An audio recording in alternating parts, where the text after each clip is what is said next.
Hello everyone, it's Richard Watson and this is Anglais the Easy Way. Okay, we're going to do it. We're going to talk about the present perfect. Well, especially the present perfect simple. This is the one that French people always mix up with the past simple.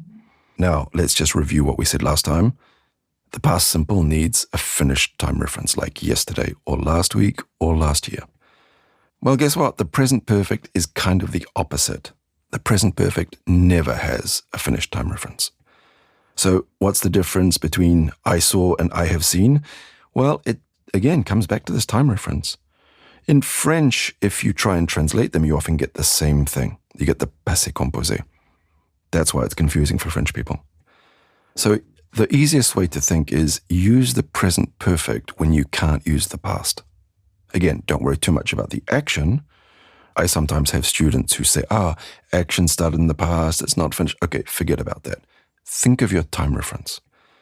If your time reference hasn't finished, or if you don't have a time reference at all, then you use the present perfect simple. For example, the past. Yesterday, I decided to change my car. But if I don't have a time reference, I can say, hey, I've decided to change my car.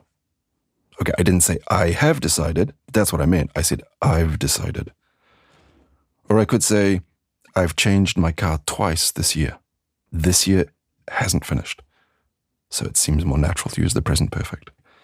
Yesterday, I ate too much cheese. Today, I have eaten too much. Last week, I saw a great film.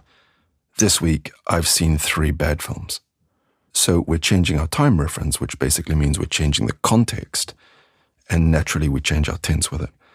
So we move from saw to have seen. I went to have been or have gone. So how do we build this? Well, the past simple is the second column, and the present perfect is the verb to have, plus the third column. I have eaten. I have seen. Don't forget that for another person we say she has seen. We conjugate the verb to have. And for regular verbs, it's even easier because the second and third column are the same. Last month, I worked a lot. This month, I have worked more. I have worked. And if you want to practice this, do exactly that. Make a sentence with the past simple and the present perfect. And that way you'll see the contrast better. 5 years ago, I moved to Oxford. So I've lived there for 5 years. In 2020, I moved to Paris, and I've lived in Paris for 5 years. All we're really doing is changing the time reference. So if you don't have a time reference, or if your time reference hasn't finished, just switch to the present perfect simple. Now, I can hear French people panicking because the present perfect simple can be 2 tenses in French.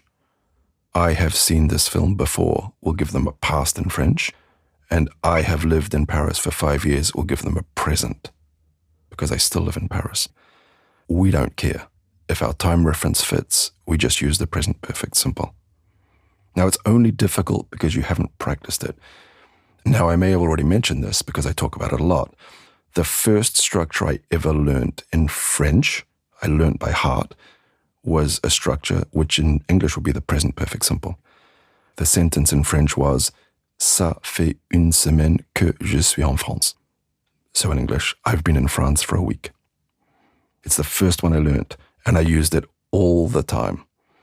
And anytime you're in a situation like that, you can use this one. I've been in France for a week. I've lived here for 2 years. I've known him since we were children. Anyway, don't panic about it. Go and practice. And as you're listening and reading, keep your eye open for this present perfect. It's not as hard as you think. I'm going to wrap it up there for today. I'll catch you next time. And don't forget to subscribe.